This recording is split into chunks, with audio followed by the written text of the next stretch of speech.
Ya, mari kita berdoa sebelum kita mendengar firman-Mu. Adalah suatu anugerah daripada Engkau, Tuhan, kalau kami boleh menikmati kasih-Mu, Tuhan. Terima kasih akan hadirat-Mu di tengah-tengah kami, Tuhan. Kami percaya dua tiga orang berkumpul dalam nama Engkau, Tuhan, Engkau hadir. Dan kami percaya, Tuhan, Engkau hadir, Tuhan. Engkau mau membukakan firman-firman-Mu bagi kami, Tuhan. Terima kasih, Tuhan. Illuminate firman-Mu, ya Tuhan. Biarlah Engkau yang bertata dan Engkau yang berbicara, Tuhan. Biar firman-Mu sendiri Tuhan yang menghidupi kami Tuhan. Biar kami boleh, firman-Mu itu boleh bukan saja tertanam Tuhan, tapi juga boleh berbuah. Dan orang-orang di sekitar kami boleh menyaksikan bahwa Engkau hidup di dalam kami. Terima kasih Tuhan, Kau buka hati kami, biar hati kami boleh menerima firman-Mu Tuhan. Terima kasih Bapa. Di dalam nama Tuhan Yesus kami berdoa. Amin. Amin. Selamat pagi semuanya. Selamat pagi, Pastor. Ya, Selamat pagi. Saya dikasih firman Tuhan Yohanes 3 ayat 16 sampai 36. Saya juga saya baca kok di tengah-tengah ya, Yohanes 3 ayat 16. dua perikop yang satu berbeda dengan perikop yang lain. Semua sudah baca ya Yohanes 3 ayat 16 sampai 36. Nah, mungkin kalau di sini kita lihat nama Yohanes ya, kitab Yohanes ini ke nama yang populer ya. Nah, saya mau tanya dulu, pernah saya tanya ke dalam senior fellowship, ada berapa nama Yohanes dalam Perjanjian Baru? Masih ingat nggak? Nama Yohanes dalam Perjanjian Baru ada berapa? Ada berapa orang? Namanya banyak, populer gitu loh. Ingat nggak? Nah, coba siapa satu? Semua coba buka. Yohanes Pembaptis. Ya, satu ya. Terus yang kedua Terus Yohanes yang dikasihi oleh Tuhan Yesus. Oh, yang ketiga. Terus, aduh lupa. Ada ingat? Ada ingat nggak siapa? Ada ingat ya, nggak apa-apa. Jadi yang pertama tadi Yohanes Pembaptis ya, Yohanes Pembaptis itu kan kalau lihat di awal-awal sebelum Tuhan melayani, ada namanya Yohanes Pembaptis. Dia yang membuka jalan, dia berkhotbah, dia putra daripada Zakaria dan Elizabeth, dia juga saudara Tuhan Yesus. Dia berkhotbah di padang gurun, dia membaptis banyak orang, termasuk Tuhan Yesus sendiri ya. Tapi Yohanes Pembaptis ini dipenggal kepalanya oleh Raja Herodes ya untuk menyenangkan dirinya. Itu yang pertama Yohanes Pembaptis. Yang kedua tadi Citina bilang betul, Yohanes yang dikasihi Tuhan ya, dia menulis kitab Injil Yohanes ini ya. Ada berapa kitab yang dia tulis? Ada yang bisa jawab? Ada berapa kitab yang ditulis oleh Rasul Yohanes? Jahinya ini nggak minum sih air jahinya. Dua kayaknya. Siapa? Ya. Air jahi. Mungkin Nama kitab yang ditulis oleh Yohanes siapa? Yohanes Injil, Yohanes surat Yohanes ya, surat Yohanes 1, 2, sama Ya. Wahyu. Betul, ada 5 ya. Ada 5 yang ditulis oleh Rasul Yohanes. Nah, Yohanes sendiri ini murid yang dikasih Tuhan. Dia kalau kita lihat sering disebut dia saudara Yakobus. Yakobus itu juga saudara Yohanes, putra dari Zebedius. Ya, jadi Yakobus ini juga menulis kitab Yakobus. Nah, jadi ada satu Yohanes Pembaptis, yang kedua Rasul Yohanes ya, murid yang dikasih Tuhan Yesus. Yang ketiga itu ada di dalam Yohanes 1 ayat 42. Yohanes ayah dari Rasul Petrus. Ya, kalau kita buka Yohanes 1 ayat 42 dikatakan, "Engkau Simon, anak Yohanes, engkau akan dinamakan Kefas."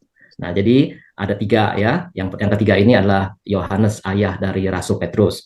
Yang keempat adalah penulis Injil Markus, dia juga dipanggil Yohanes. Dan di sini ada di dalam Kisah Para Rasul 12 ayat 12. Ya. Terus yang kelima ada nama Yohanes juga, itu adalah anggota keluarga imam besar. Itu ada di Kisah Para Rasul 4 ayat 5 sampai 6. Waktu Petrus dan Yohanes di hadapan Mahkamah Agung, siapa imam besarnya? Ada Hanas, ada Kayafas, Yohanes dan Alexander. Ya, itu introduction dari saya mengenai Yohanes.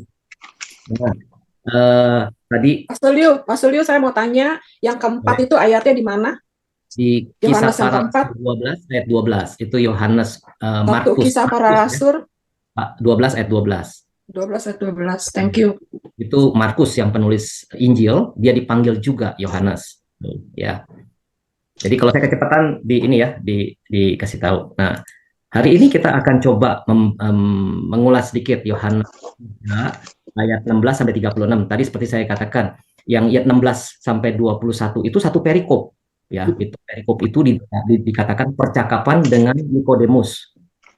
Kemudian perikop ayat selanjutnya 22 sampai 36 adalah kesaksian Yohanes dengan Yesus. Kesaksian Yohanes dengan murid-muridnya tentang Yesus. Maaf, ini salah tulis. Ya, jadi kesaksian Yohanes tentang Yesus. Nah, ini waktu saya baca dan saya renungkan, Tuhan, kok ini dua peristiwa yang berbeda ya. Jadi yang satu tokohnya itu adalah agama.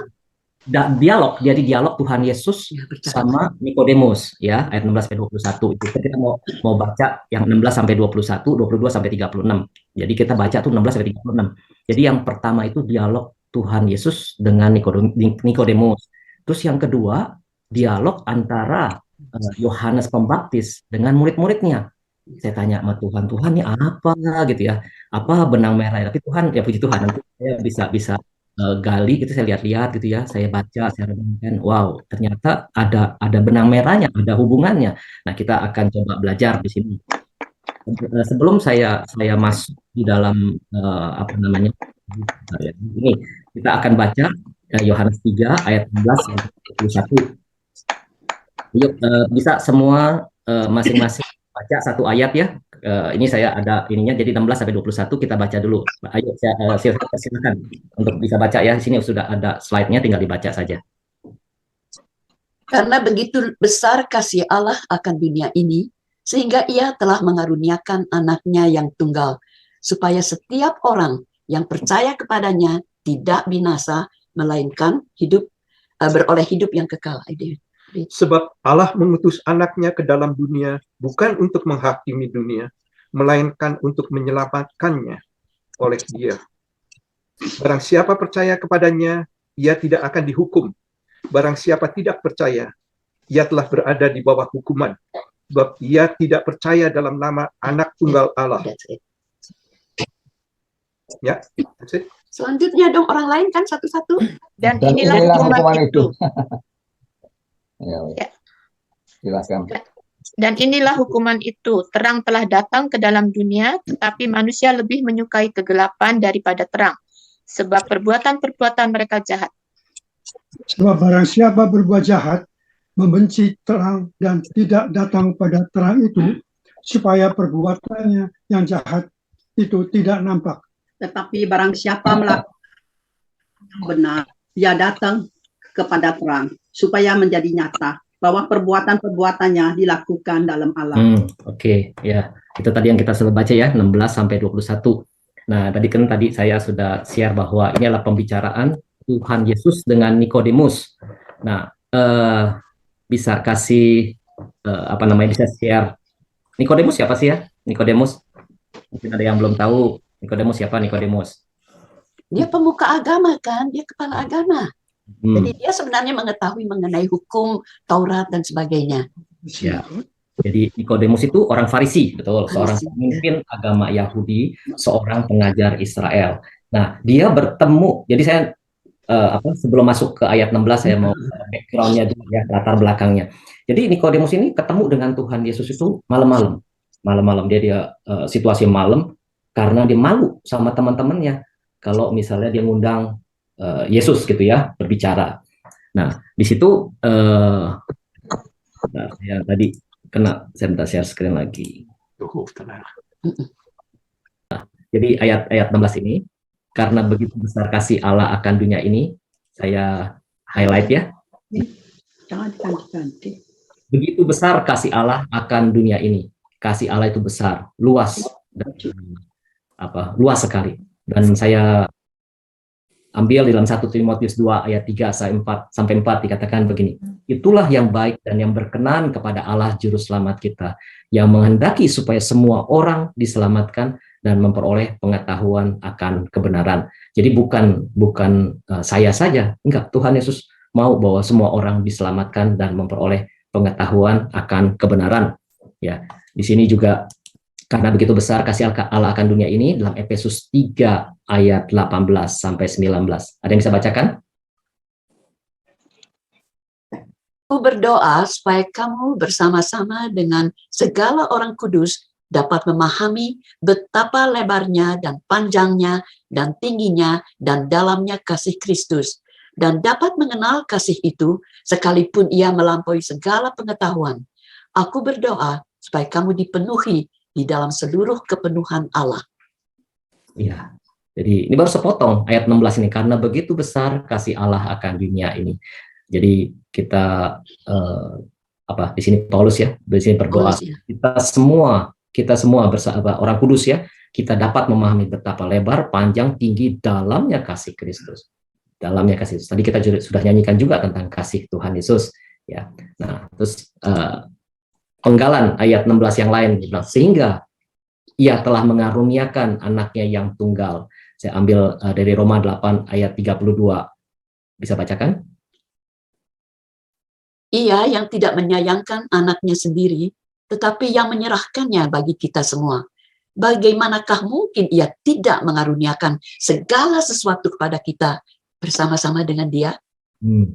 Jadi apa yang dikasih Kristus, kita pun dapat. Jadi sehingga ia telah mengaruniakan anaknya tunggal. Jadi Tuhan Bapa mengaruniakan anak yang tunggal. Jadi bukan hanya Tuhan Yesus diberikan pada kita, tapi juga Dia mengaruniakan segala sesuatu kepada kita bersama-sama dengan Dia. Ya, kemudian saya ambil lagi di sini supaya setiap orang yang percaya. Nah, supaya setiap orang percaya. Apa sih percaya? Artinya apa? Percaya di sini saya ambil bahwa percaya itu bahwa kita yakin bahwa Yesus adalah Tuhan dan Juru Selamat. Di sini saya juga ada ambil di dalam Roma 10 ayat 9 sampai 10 ya. Itu coba bisa orang lain bisa baca lagi Roma 10 ayat 9 10. Sebab jika kamu mengaku dengan mulutmu bahwa Yesus adalah Tuhan dan percaya dalam hatimu bahwa Allah telah membangkitkan Dia dari antara orang mati, maka kamu akan diselamatkan. Karena dengan hati yang percaya dan dibenarkan, dan dengan mulut orang mengaku dan diselamatkan.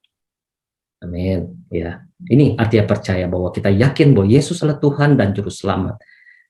Jadi itu kita akan diselamatkan. Saya ambil lagi Yohanes itu, sebab bukan yang ini, maaf. Ya, jadi saya stop dulu sini ya. Jadi tadi ya. Supaya setiap orang yang percaya tidak binasa, melainkan beroleh hidup yang kekal. Nah, tadi kita sudah lihat bahwa percaya itu artinya bahwa kita yakin bahwa Tuhan dan Juru Selamat, supaya tidak binasa. Nah, binasa tidak binasa, melainkan beroleh hidup yang kekal. Kata-kata tidak binasa maksudnya apa tuh? Tidak binasa. Kita binasa, apakah kita binasa di jasmani atau bagaimana? Bisa nggak? Ya, ada yang mungkin bisa bantu. Apa artinya tidak binasa? Ini Yohanes 3 ayat 36. Apa Cisiang? Ayat 36. Rohani. Apa? Cimedi? Mati rohaninya. Ya, supaya kita tidak binasa, kita tidak ini binasa tidak menuju kepada kematian jasmani ya, tetapi kepada hukuman, supaya kita tidak binasa, kita tidak mendapat hukuman kematian yang mengerikan, hukuman yang mengerikan, tidak binasa, tetapi kita beroleh hidup yang kekal. Itu adalah anugerah kita bisa mendapat hidup yang kekal. Nah, tadi kan di ayat 16 ya, kemudian ayat 17 tadi saya slide-nya mana ya tadi?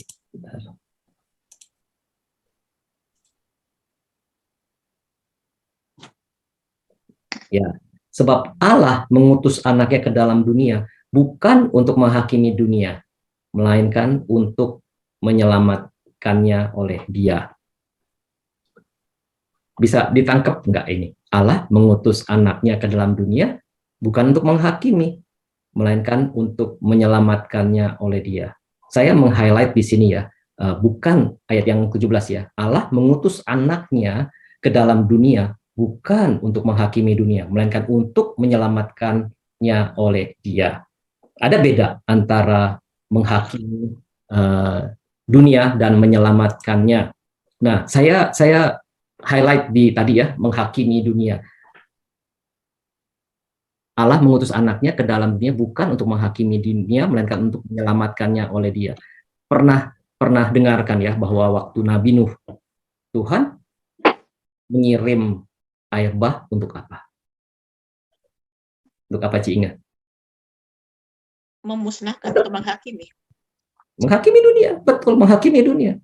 Tapi Tuhan istilahnya itu dasir. Jadi Tuhan menghakimi dunia karena apa? Karena kejahatan manusia di Kejadian 6. Tapi Tuhan udah nggak menghakimi lagi. Tuhan sudah mengatakan bahwa sudah di ayat Kejadian 9 ayat 11 dikatakan bahwa dia berjanji ya, maksudnya dia, maka aku adakan perjanjianku dengan kamu dengan Nuh bahwa sejak ini tidak ada yang hidup yang akan dilenyapkan oleh air bah lagi.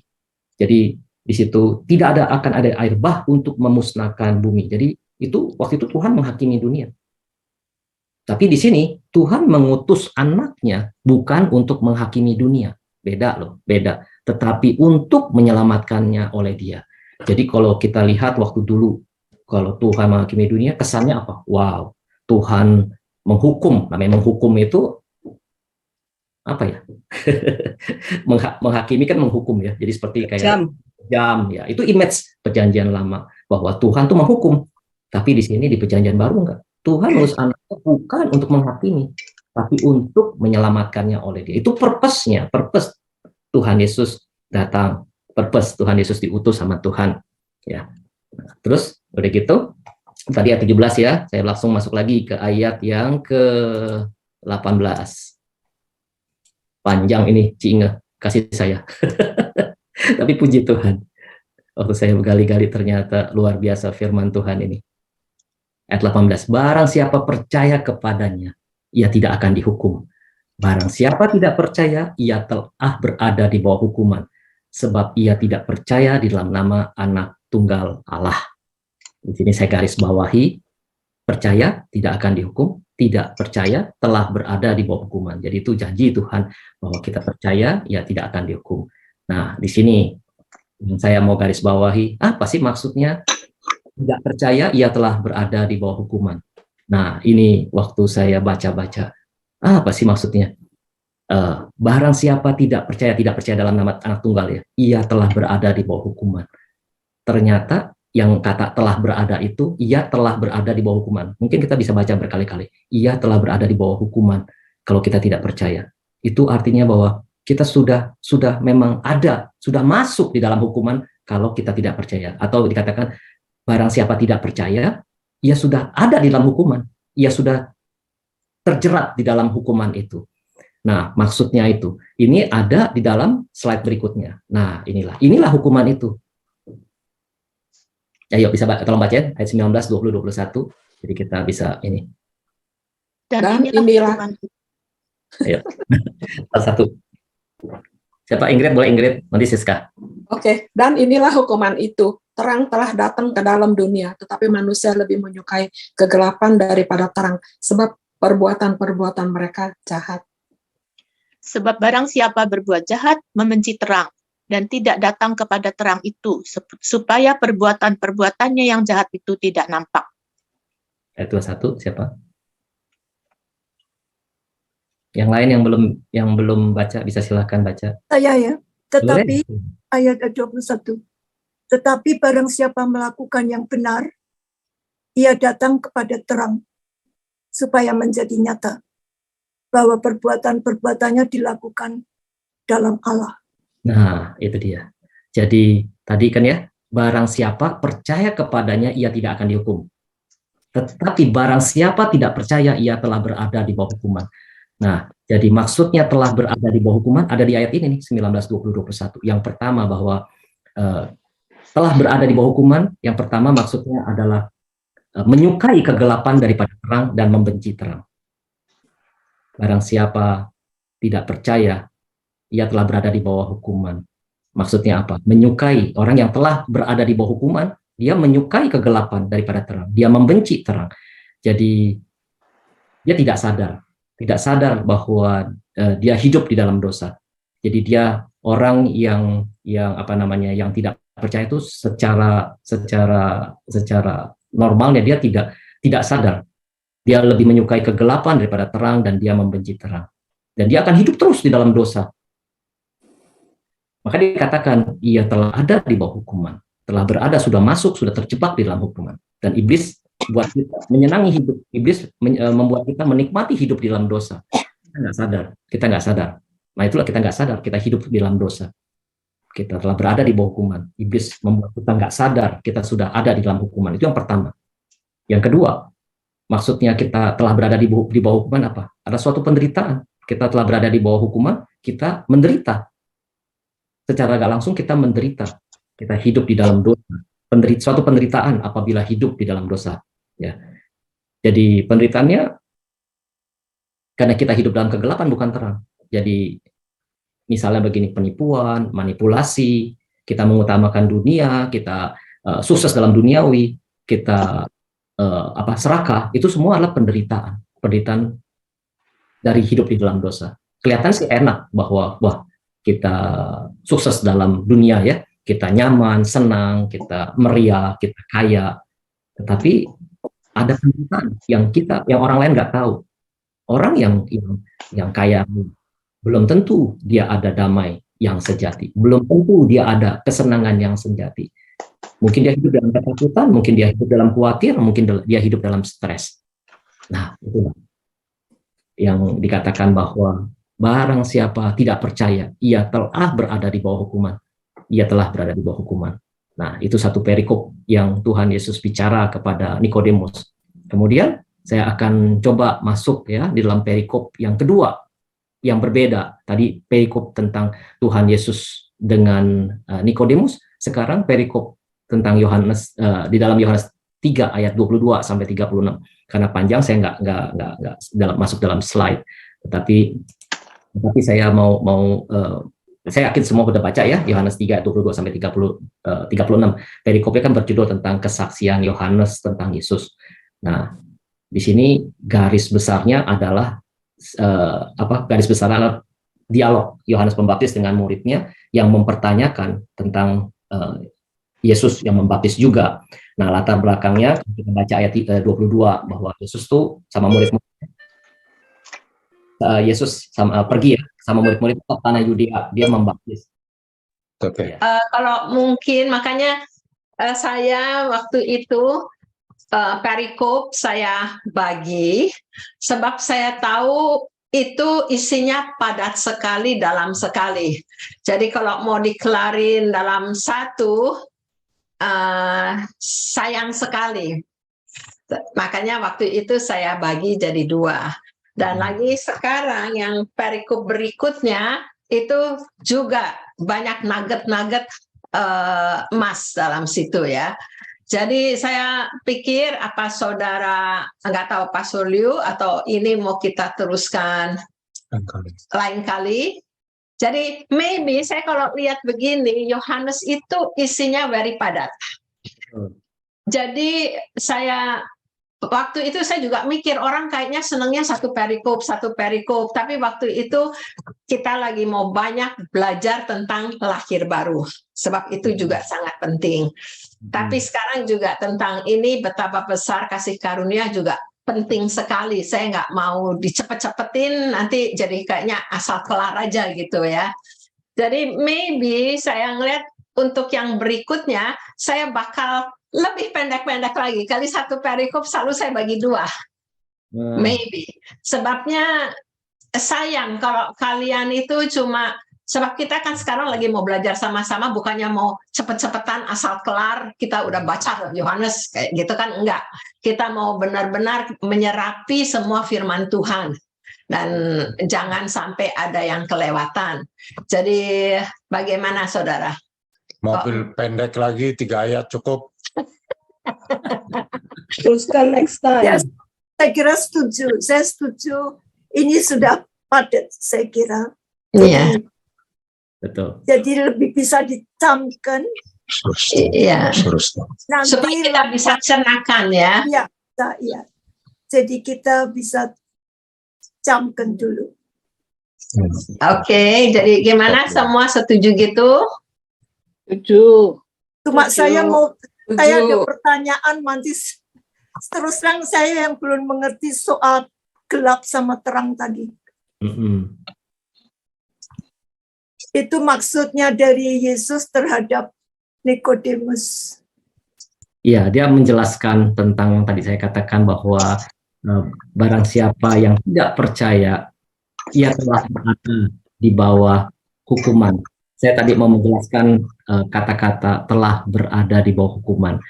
Jadi itu secara tidak langsung kita sudah di bawah hukuman. Oke, kalau saya boleh mau saya tambahin dikit ya. Jadi dulu mulainya Tuhan dengan malaikatnya. Lantas Lucifer memberontak, dibuang kemana? Ya, dibuang ke bumi kan. Nah sekarang jadi akhirnya tuh kayaknya dunia itu kerajaan maut. Sebab Lucifer yang dibuang ke bumi, dia yang jadi pemimpinnya di bumi. Nah kerajaan manusia gelap. pada ya di kerajaan gelap.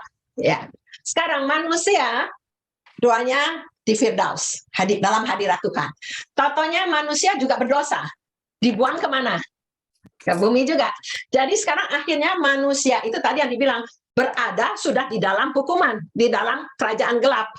Di mana Lucifer, setan yang itu yang jadi penguasa. Nah sekarang Yesus datang ke dunia itu buat apa? Jadi emang Yesus kita sering bilang sebab dia mau menghapuskan dosa dunia, makanya dia harus mati untuk kita, makanya dia harus menjadi manusia. Nah itu benar. Tapi juga kedua, Yesus datang ke dunia untuk membawa kerajaan terang ke dalam dunia, kerajaan Allah. Ya, makanya kok kita lihat di mana-mana Yohanes kan bilang bertobatlah, kerajaan Allah sudah dekat. Lantas Yesus juga dibilang dia memberi katakan Injil bukan Injil keselamatan, tapi Injil kerajaan Allah. Ya, itu di Markus ditulis gitu semua. Jadi sekarang tadi maksudnya, jadi kalau kita nggak dalam dan Yesus ini yang dapat memindahkan kita dari kerajaan gelap kepada kerajaan terang dengan kita beriman dan menerima dia sebagai juru selamat kita. Kalau kita nggak percaya sama dia, kita tetap dalam kerajaan gelap ini. Tapi dengan Yesus datang, Bapa mengaruniakan anaknya supaya yang percaya mendapat kehidupan dalam Allah tadi yang Pastor Leo sama Syuk yang bilang itu untuk mendapat kehidupan rohani. Kita dipindahkan dari kerajaan gelap kepada kerajaan terang. Di dalam kerajaan gelap itu hukuman, kerajaan terang itu kehidupan. Jadi gimana, jelas atau kurang jelas? Iya. Ya memang seharusnya begitu, seharusnya. Cuma nanti kalau cerita macam-macam jadi menjurus ke yang gelap ya. Jadi kalau bilang banyak sekarang itu macam-macam begitu itu kalau ikut memikirkan kita jadi jatuh di dalam gelap ya. Atau bagaimana? Emang di sini sekarang ada di dalam dunia ini sekarang kita sebagai anak-anak Tuhan kerajaan Allah, makanya Yesus kan yang bulan lalu saya udah bilang kan, Yesus bilang kerajaanmu datanglah, ya kan. Jadi kita itu dengan menerima Tuhan, kerajaan Allah sudah ada di dunia. Tetapi itu untuk orang-orang yang percaya, tapi orang yang belum percaya tetap berada di dalam kerajaan gelap. Ya, jadi pokoknya ke situ. Itu ya. Jadi itu boleh enggak kita menjurus ke situ? Tuhan Yesus itu datang ke dunia ini jadi justify juga ya. Jadi kita susahnya takut menjurus ke justify ya, menghakimi begitu. Itu saya agak bingung. Ya, tuh seperti Ingat kalau bilang. Ya teruskan. Ya kan sekarang Tuhan Yesus datang ke dunia ini kan. Tadinya kan iblis yang berkuasa di bumi kan, makanya kegelapan. Waktu Tuhan Yesus datang itu dia menang di atas kayu salib, memberikan kita dominion. Kita ini memberikan dominion di atas bumi ini. Kita sebenarnya harusnya menjadi pemenang karena itu kita adalah seorang pemenang. Jadi orang-orang yang menerima Tuhan Yesus sebagai Tuhan dan Juru Selamat itu kita akan membawa terang. Terang itu sudah datang kepada kita kan. Jadi orang-orang yang belum mengenal Tuhan Yesus, tidak menerima Tuhan Yesus, mereka tetap dalam kegelapan.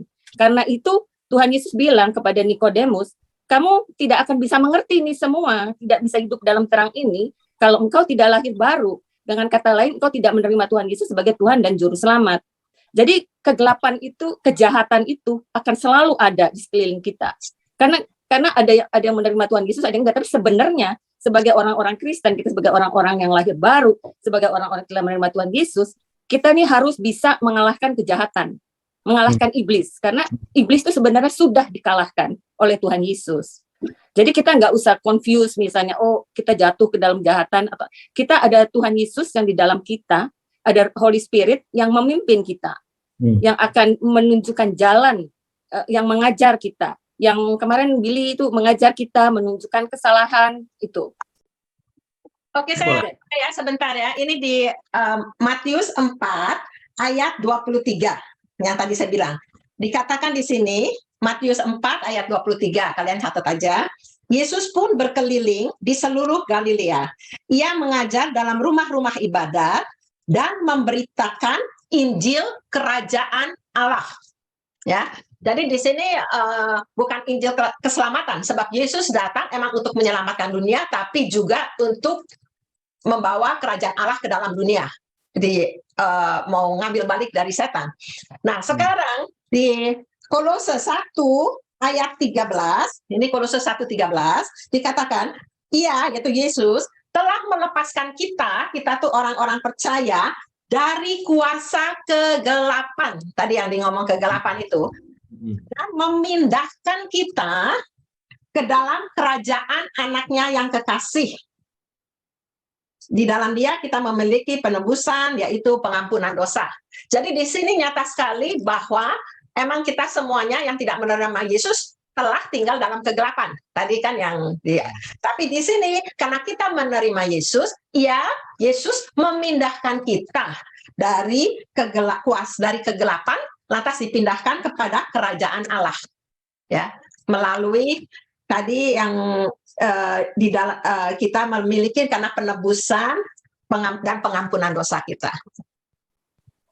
Jadi waktu belajar kitab suci juga saya cuma Yohanes 3:16. Jadi itu aja yang menghibur saya. Jadi saya tidak memikirkan yang lain-lain. Itu sebab itu tetap teguh sebab ada kata-kata itu. Yohanes 3:16. I think saya ngerti apa yang dimaksud Ciana tadi sebelumnya pertanyaan itu. Correct me if I'm wrong. Maksudnya kalau kita ini masih memikirkan apa yang duniawi, just memikirkan. Jadi misalnya ngikutin the war, ngikutin all those political thing kayak gitu-gitu gitu loh. All those are duniawi kan. Jadi apa itu yang dimaksud? Ya, betul. Di luar lingkungan yang percaya itu rasanya apa kita betul enggak usah begitu, enggak usah mikirkan sama sekali begitu. Ya itu benar. Itu saya kira paling benar. Boleh saya ini tambahkan ya, bahwa kita waktu kita lahir. Jadi itu sudah ada natural sin. Jadi misalnya begini, waktu anak-anak masih kecil ya, kita perhatiin waktu masih kecil, atau kita perhatiin anak kita yang waktu masih kecil, atau cucu kita yang kecil, coba waktu dia bermain-main dengan temannya, pasti ada natural, ada toys gitu ya, ada mainan, pengen ngambil mainan orang lain pada kita. Itu apa? Karena sudah tertanam sejak lahir, dosa turunan Adam itu sudah ada. Dengan Yohanes 3 ayat 16, Tuhan Yesus sudah menebus kita. Jadi itu natural sin-nya itu sudah nggak ada lagi gitu loh. Nah, sekarang kita sudah bebas. Nah, sekarang kita hidup nih di dunia ini nih, kita hidup di dalam dunia ini.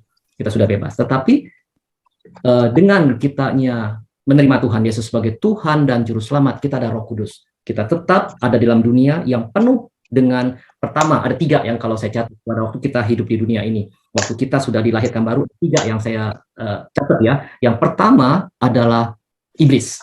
Iblis selalu menggoda kita. Ya, walaupun kita sudah lahir baru, iblis selalu menggoda kita. Selalu mau kita jatuh lagi. Yang kedua adalah godaan dunia. Godaan dunia apa? Ada misalnya power, kekuasaan, kekayaan, itu dunia. Yang ketiga ada dalam diri kita sendiri. Keinginan kita sendiri. Jadi walaupun kita sudah lahir baru, pasti setiap orang tuh ada keinginan. Keinginan apa? Dari pribadi masing-masing, dari roh kita masing-masing. Apakah kita mau hidup suci atau enggak?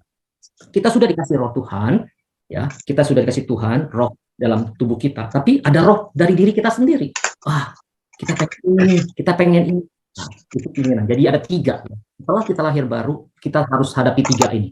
Pertama, kedua, godaan dunia. Yang ketiga adalah diri kita sendiri. Nah, itulah kita perlu untuk setiap hari kita baca firman Tuhan, kita dengar firman Tuhan supaya kita bisa hidup berkenan kepada Tuhan, kita bisa serupa dengan Tuhan. Jadi walaupun kita sudah lahir baru, kita tetap ada 3 tantangan. Ada 3 tantangan. Nggak bisa lari. Pertama iblis, kedua dunia, ketiga diri kita sendiri. Bagaimana kita bisa hidup di dalam terang? Kita berdoa, kita intimasi sama Tuhan, kita dekat sama Tuhan. Itu ya. Jadi Yohanes 3:16 pasti kita sudah hidup yang kekal. Tapi kita tetap hidup di dalam dunia nih. Kita nggak bisa lari. Kita nggak bisa lari hidup di dalam dunia. Ada 3 yang tadi saya bilang. Ya, saya senang mendengar itu. Saya senang mendengar itu.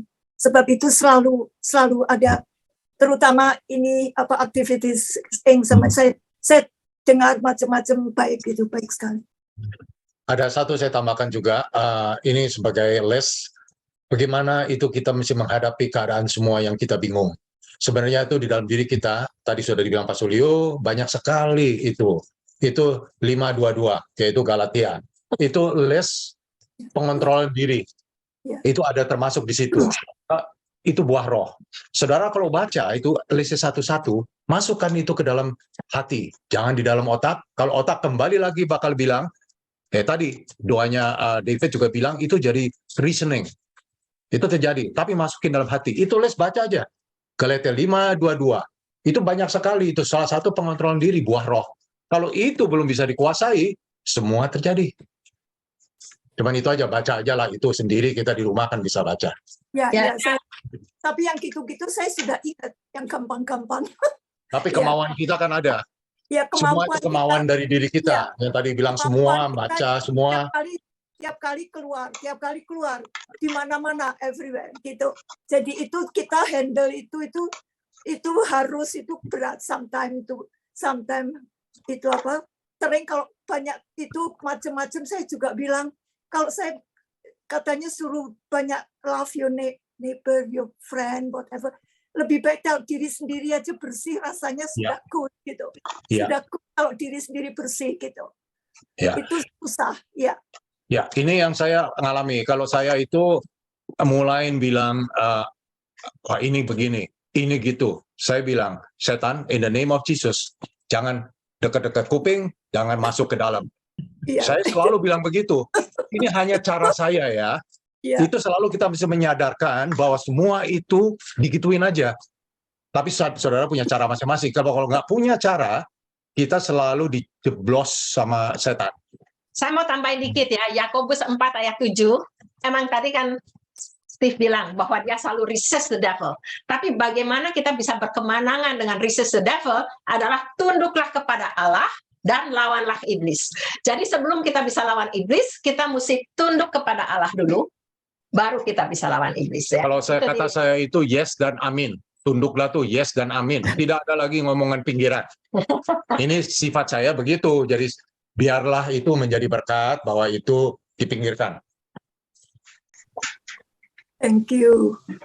Puji Tuhan. Kalau misalnya kita ada pertanyaan, berarti Tuhan sayang sama kita. Berarti Tuhan lagi train kita. Jadi kita kalau pertanyaan ada sesuatu, itu puji Tuhan. Kita lagi sedang maju. Kita sedang maju, bukan kita sedang lagi dijatuh gitu. No, kita lagi ditrain sama Tuhan supaya kita naik kelas. Nah, positifnya itu ya. Jadi puji Tuhan, kita ada pertanyaan, ada apa-apa, berarti Tuhan sayang kita. Berarti Tuhan masih memperhatikan kita dengan pertanyaan-pertanyaan itu supaya kita bisa naik kelas. Amin. Yes. Saya boleh tambahkan bahwa bagi yang merasakan masih ada kesulitan untuk mengerti banyak hal yang telah kita bicarakan barusan, menanyakan kepada diri sendiri, apakah Anda sudah membuka hati Anda untuk meminta dan mendengar suara Tuhan. Karena seperti apa yang telah dikatakan terdahulu dalam doa saya adalah bahwa kalau tidak kamu hubungi Tuhan yang notabene ada di sekitarmu, sedang mendengarkan kalian bertukar pikiran, kadang-kadang berdebat, kadang-kadang mencari yang logik, dan mencari yang meninggalkan yang tidak logik. Yes, but did you ever open your heart first to listen the sound of God?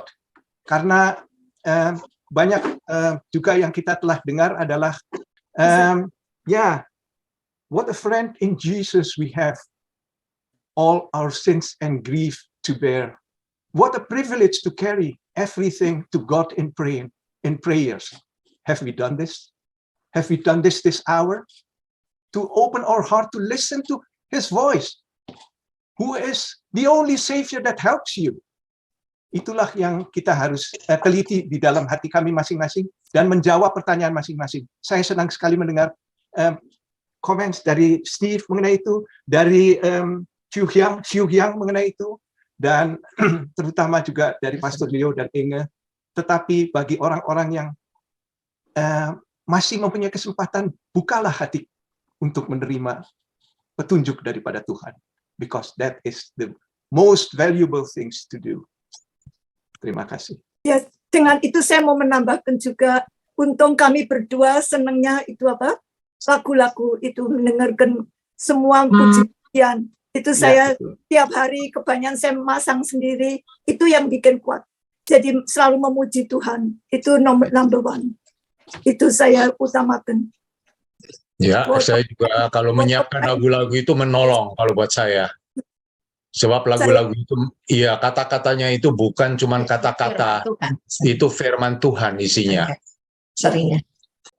Oke, nggak ada apa. Oke, kalau gitu saya lagi mau nanya, untuk tahun depan. Untuk tahun depan, kalian mau Zoom itu tetap sebulan sekali, atau mau sebulan 2 kali misalnya. Kalau kita tidak ada onsite, maka Zoom-nya kita adakan sebulan 2 kali. Tapi kalau ada onsite, tetap sekali. Jadi Zoom-nya itu tetap Rabu kedua, kalau yang nggak ada onsite, plus Rabu keempat. Jadi saya lebih pro yang 2 kali sebulan. Oke. Yang lain-lain. Saya sokong itu. Apa? Sokong. Saya sokong itu. Ada kelihatan jadi suami istri. Satu daging. Ya, Irwan bilang sebulan 2 kali. Amin, Oce. Oke. Amin. Oke, jadi mungkin gitu. Jadi kalian, oke, kalau gitu kita ngadain buat sementara gitu dulu. Jadi mulai tahun depan, itu mulai hari Rabu kedua, bulan Januari kita mulai. Terima kasih Pastor Liu. Jadi disimpan Pastor Liu buat Januari. Oh, udah senyumnya artinya yes kok. Oh, udah oke. Ya oke. Oh, sih, malah jempolnya 2, nggak 1. Untung nggak 4 jempol. Oke, thank you. Oke, sekarang ada sedikit testimoni sedikit. Ya. Selama COVID itu kan saya kan masih aktif kerja. Ya. Iya. Jadi selama COVID itu memang benar-benar very quiet. Tapi baru-baru ini Tuhan memberikan bisnis, satu transaksi bisnis di real estate, dan sudah terjadi.